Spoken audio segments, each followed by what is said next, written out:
Having moved around quite a bit as a child, it was when she was going to school at Rice University that her activism was ignited. Student body activities led way to community involvement and eventually politics. After a slightly rocky start, she has racked up an impressive 9 consecutive winning campaigns that have taken her from city council to controller's office all the way to mayor of the 4th largest city in America, all the time staying true to her ideals and beliefs. Hello, I'm Ernie Manouse. Coming up on Interviews, our conversation with Houston Mayor Annise Parker.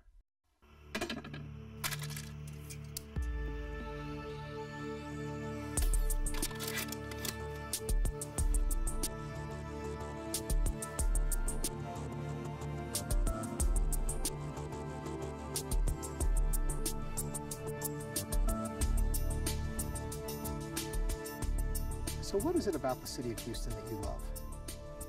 Everything. I mean, it's my home. I was born here. My parents were born here. It's familiar and comfortable, but it's also cool and exciting and vibrant and energetic. I have lived in other places growing up, but I've spent my entire adult life living in Houston, and it is my city. Ever want to leave? Ever have an inkling to be somewhere else? Not the slightest desire to ever live anywhere else. Really? Now, it may happen that I'd live someplace else for a while, but I would always come back to Houston. Talk about your childhood in a lot of places. Now, was your dad in military or Red Cross? I've heard both. Well, he did serve in the military he before he married my mom, but when I was in middle school, my dad's dream was always to own his own business. And when I was in middle school, we moved to Biloxi, Mississippi. He and one of my mom's cousins bought a fishing camp on Back Bay, Biloxi. And not only, did he love fishing and being out of doors, but that was his, to have his own business, to be his own boss. Unfortunately, he hadn't had the business very long, and there was a barge accident knocked out the only bridge to the peninsula where not just our business was, but our house was as well. And in a relatively short period of time, through no fault of his, we lost the business, we lost the house. Oh, wow. Moved into a small rental place there in Biloxi, and he started over again. And he started out as a night watchman at Keesler Air Force Base. While he was there, he got to know the Red Cross person assigned to the base, and he joined the Red Cross and spent the next 20 years working in, there's a side of the American Red Cross that's service to military installations. Right. And so we then began to move around the United States and overseas, assigned to different military bases. You spent a good deal of time in Germany? A couple of years. We lived on base, and it happened to be an army base at the time, so Mannheim, Germany. And my parents were very engaged in the broader community. We traveled a lot. My dad developed a relationship with the German Red Cross guys who were there in the area, and I got to see Europe, learned a lot. And I came back and did my senior year in Charleston and then came to Rice. While I was at Rice, my parents transferred to Venice, Italy, and they spent, I think, 6 years in Venice, again, at the military base there right outside of Venice. I bet you wish you could have been there, huh? Well, I did go visit. That would have been nice. So that was nice. So the whole time, did you know Rice was where you wanted to go? It's the only school to which I applied. Really? I was a National Merit Scholar, and I knew I could go where I wanted to go. I was imprinted on Rice as a very small child. We'd go to the zoo, and then we'd back in those days, you did like car rides. We'd ride through the Rice campus, and it was so beautiful. And my parents, who actually met at the University of Houston, would say, when you grow up and if you're really smart, you can come here to Rice. And then they'd laugh. So and somehow I just knew I had to come back to Houston. Yeah. And Rice was where I wanted to be. Now, I think a lot of people assume that when you were at Rice, you studied government or accounting, business stuff. That wasn't what you did. I am not an accountant. Contrary to popular myth, I am not an accountant. I never have been. anthropology, psychology, and sociology. I was a triple major in the social sciences.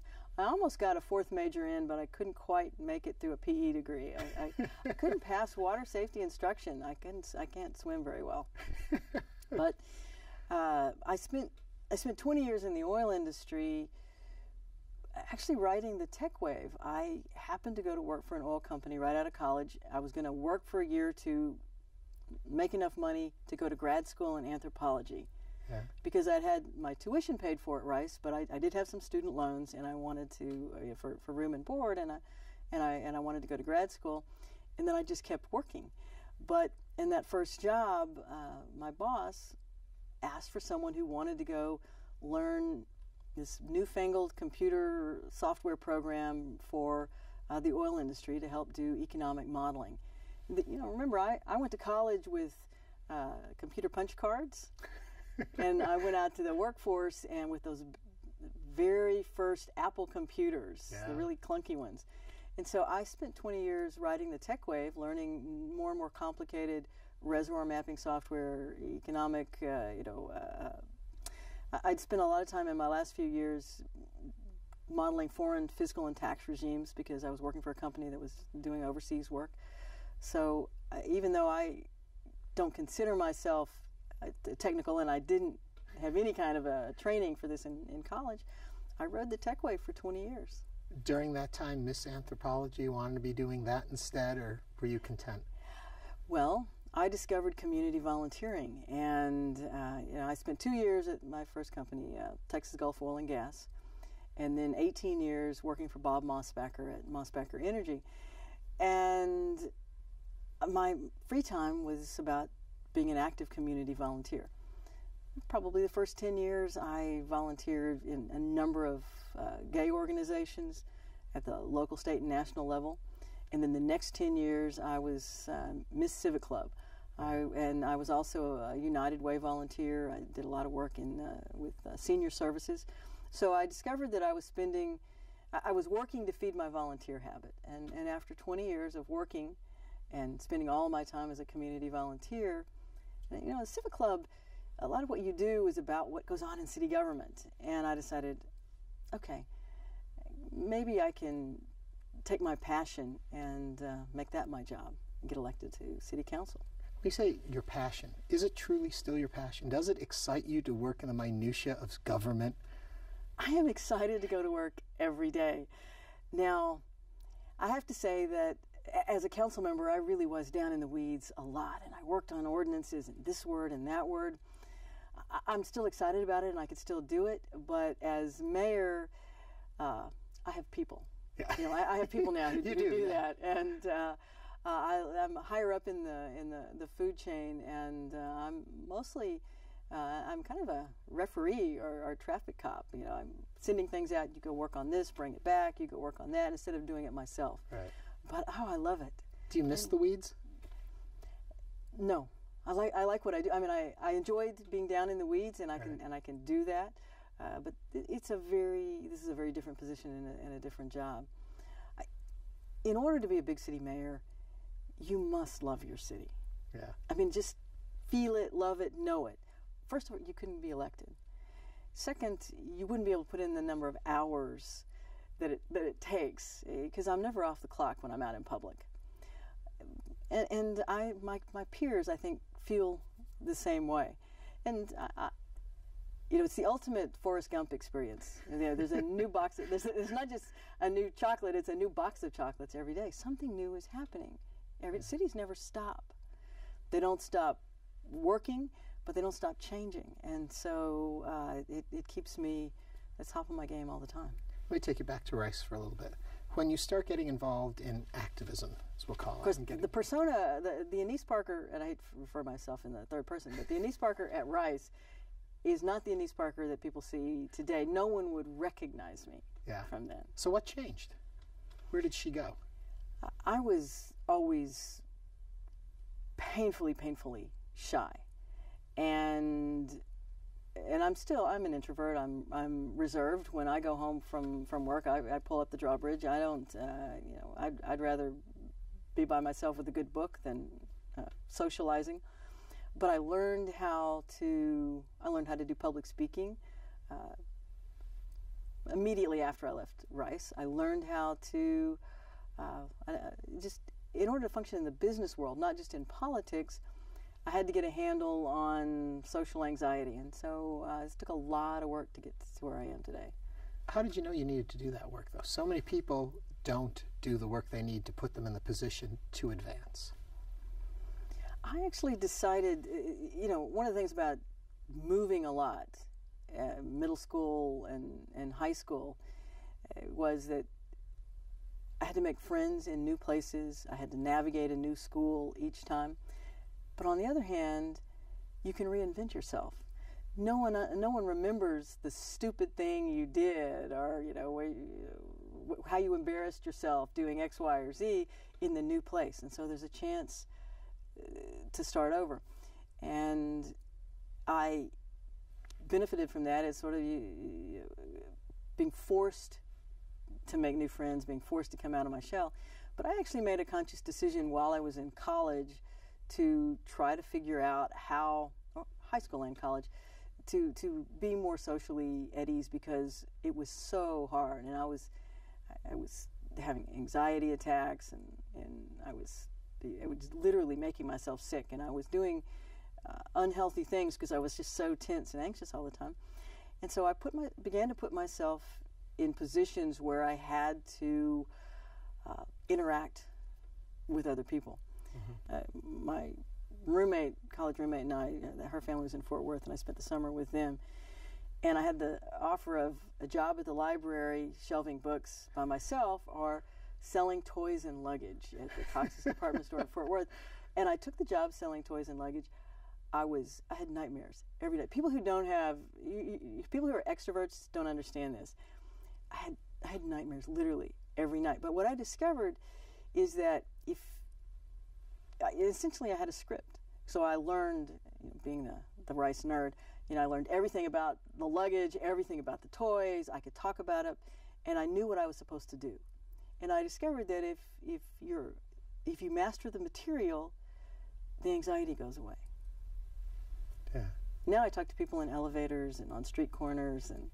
But is it ever uncomfortable to still do it? If your natural instinct is to... I have to unplug.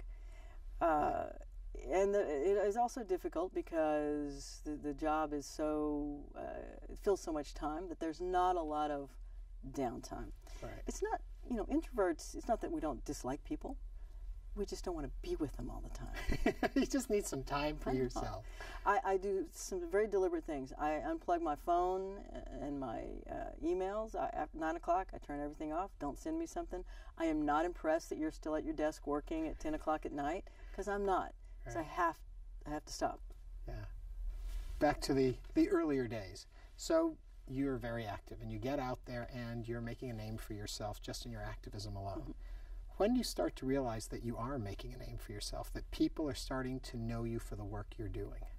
I was actually active in the broader gay community as a Rice student, but mostly just showing up and listening and watching. In 1979, which is the year after I graduated, we began a gay student group at Rice. And I literally learned how to do public speaking by standing up in front of classes of students and talking about my experience as a gay student at Rice. I also began to join organizations, and it really wasn't until I became president of what was the Houston Gay Political Caucus, became the Houston Gay and Lesbian Political Caucus, founded in 1975, still active today, that people began to know who I was outside the GLBT community, or even across the community. I actually have old videotapes of me debating Stephen Hotze, who's still active in the Houston community in the 80s. Yeah. And that exposure got me attention in the broader community. So it fascinates me in that part of the story alone is you talk about being an introvert and all of that, and yet not only are you out there putting yourself out in front of people and talking, you're talking about something that's so private, and I think today's people have a hard time remembering how difficult it is to be or to have been an out lesbian at that time and an introvert who's being put out in the spotlight. That's a lot converging at once. I had a family that loved me and supported me. I had, they didn't actually live here in Houston when I was going through this, but I had grandparents who adored me. So I had a strong base. I knew who I was, and I had worked hard to be more comfortable with who I was and to change to make myself better able to cope with the world around me. And it was just a matter of, this is not right. I need to work on it. I need to fix it. Now, I'm never going to be a fiery speaker, although I think I'm adequate. I'm never going to be someone who is out really firing up the troops, but I can be strategic, I can plan, and I'm very tenacious. Yeah. When do you decide, okay, I'm going to go into politics? I'm going to go out there and I'm going to do this? I worked for a lot of different politicians as a volunteer. In fact, the very first public official that I ever volunteered for was Eleanor Tinsley when she was running for city council.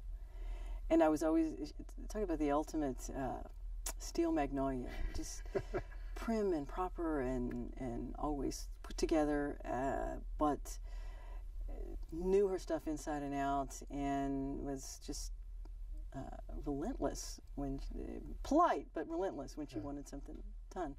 So I'd worked for a lot of other candidates. I actually ran for city council in 1991. The community, this is being known outside your community, the community came to me and said, we were in the midst of a redistricting effort to try to create more district seats, and they asked me to be a candidate. I ended up running and then found myself in a race against an incumbent, Vince Ryan, who's our county attorney now. I lost badly, went into a fetal position, said I hated every minute of this. Why did I didn't like doing this. I don't want to run for office again. But 3 years later, I was still an active volunteer, and by this point I was really primarily in the neighborhoods, and I kept seeing things that weren't happening that I thought I could address. And I ran in 95. There was a special election to replace Sheila Jackson Lee, who had been elected to Congress. 6-week campaign, 19 candidates. Most of the places we went, there were more candidates than real people. And it was in a January election. So, we had Not more adding election. up to good. No, but I finished third in the race behind someone who had already been elected countywide as a Democrat and someone who'd been elected countywide as a Republican. And after that race, a lot of folks said, wow, she really did well, referring to me. And they started returning my phone calls. Yeah. I decided that when it came up again, folks came to me and said, you did a really great job. I know you lost, but you did a really great job last time. Do it one more time. And I had to decide, what could I do differently? And two things had to happen. One, I had to learn how to raise money, because that's the one thing I couldn't do, was cold call people and ask for money. And the other is that both times I ran, I was an East Parker lesbian activist, and I needed to be just me. And I literally, with my campaign manager, went to the major media. There were still 2 newspapers at the time, and said, lesbian is not my last name. Gay is not my last name. I haven't been a spokesperson for the community at that point in about 10 years. And I said, you refer to my opponents as business person or restaurateur. I work in the oil and gas industry. Be fair. Yeah. And the world had changed enough where they all did. We talked to the print media, the electronic media. Now, they'd figure out some way to talk about it. If it's in the print, they'd find it after the jump. Yeah. But it was okay. It allowed me to have my own voice without people saying, oh, lesbian activist. It's funny, in that campaign for council, which I won in a runoff, we did a campaign commercial, and someone called me up and said, you look like a suburban soccer mom. in that commercial. I'm like, bingo. Because that's kind of what you are. Yeah. Yeah. So how do the children come into your life? You have Kathy. You meet her in 1990? Yes. And we committed to each other and moved in together on January 16th, 1991. My elderly grandparents, we'd been together a year, and my elderly grandparents moved in with us. My grandmother was 92, my grandfather was 88, and we cared for them. My grandmother lived with us for a couple of years, my grandfather for about 10 months before he died, and very intense physical care. My grandmother eventually, we had to move her into a home, and we acquired our son, who was 16 at the time. He was a street kid. I'd met a few times over the years. I actually ran into him at a pride parade, and he had a little duffel bag in his hand. He was being raised by his grandparents, and he would run away or they would kick him out because he was gay. We kind of back and forth. And I saw him on the street, and he didn't have any place to go. And I said, I don't know. I gave him the key to the house, gave him the address, said, go to the house, we'll figure something out. And then I had to go find Kathy and tell her that you just invited someone into the home. And so we spent a few years helping raise him and get him launched. And I always wanted to be a parent. I love kids. But with the intense caretaking with my grandparents and the intense relationship with Jovan, and Kathy did not have the mom gene at all, and she'd be happy to say that. She never wanted to be a parent, still doesn't really want to be a parent, but after 12 years I convinced her. We went through CPS, and we adopted our daughters 10 years ago. So actually 11 years ago. Our youngest is 18 and a freshman in college. We adopted older kids, and because Kathy's a little older than I am, and our older daughter's 23. Yeah. So I'm going to jump over what everybody knows about, which is then your terms in city council, controller, mayor. What next? You're in the end of your mayordom. I would be mayor as long as I could. This is the best political job in America. But I can't be. Term limits. Do you? I mean, because the way I read the story, the way I understand and know you, you love Houston. This is why you wanted to get into this. You wanted to help this city and be a part of this city, and you have gone as high as you can in this city. Correct. Do you step out, write a book, relax back, or is there a part of you now that needs to keep going? Unfortunately, I am going to have a job. I'm not independently wealthy, and I will have to do something for a living. I would rather represent Houston than anything. But I care deeply about the state. I care deeply about this region. There are issues that I think are important and that I can offer, I think, leadership on. Not to be coy, I was courted to run for some statewide office next year by the state and the national Democrats, and I said, thanks, but no thanks, I'd rather be mayor. I'll come out at a time when there's not any statewide positions to run for, really, and so I'll be sort of I'll have an opportunity to reevaluate, do I want to stay in the political process or find a job that will allow me to work on those state and regional issues that I care so much about. Yeah. I'll tell you right now, I have never had any desire to go to Congress. As mayor, I can do things. I can make things happen. I don't talk about things, I do things. And so whatever I do, I would want it to be in a role where I can make things happen. I've heard it said that the mayor of Houston is probably one of the most powerful mayors of a major city because of the structure and what you have freedom to do. All of the really big cities in America have what is called a strong mayor system. Houston is the strongest of the strong mayors. Other than the elected officials, everybody in city government works for me. Yeah. And so it is, and I preside. I sit at the council table, but I actually preside and I vote, and I control the agenda. And it is stronger in that sense than any of the other big cities. That means if I mess up, the city feels it. Yeah. And if I do a great job, the city feels it. Okay, last thing before I let you go, everyone will kill me if I don't ask. Colbert, how was it doing the Colbert Show? That was it has gotten me a lot of attention. It's one of the scarier things I've done because, again, I've been able to get to where I am by learning the information and controlling the message and being the master of it. Yeah. And you don't know what's going to come out of his mouth. His staff called 2 days before and asked a lot of questions, so I knew areas that he might be interested in, and I practiced. If he asks this, I say this. If he says that, and my staff kept saying, "Mayor, he's the comedian, you're a mayor. Do not try to be funny. Do not try to let him go goofy." And I also looked at his archive every time he had interviewed a politician. And I saw some of them that really, they didn't seem to get the joke. And they took themselves way too seriously. And then I also saw, for example, Julian Castro, the mayor of San Antonio. I watched the interview that Colbert had done with Julian, and he did pretty well. And so, I prepared for it, really prepped. Well, thank you for all of the prepping and hard work you've done for our city and all that you've done in your career and for your community. Thank you so much. Thank you. Mayor Parker.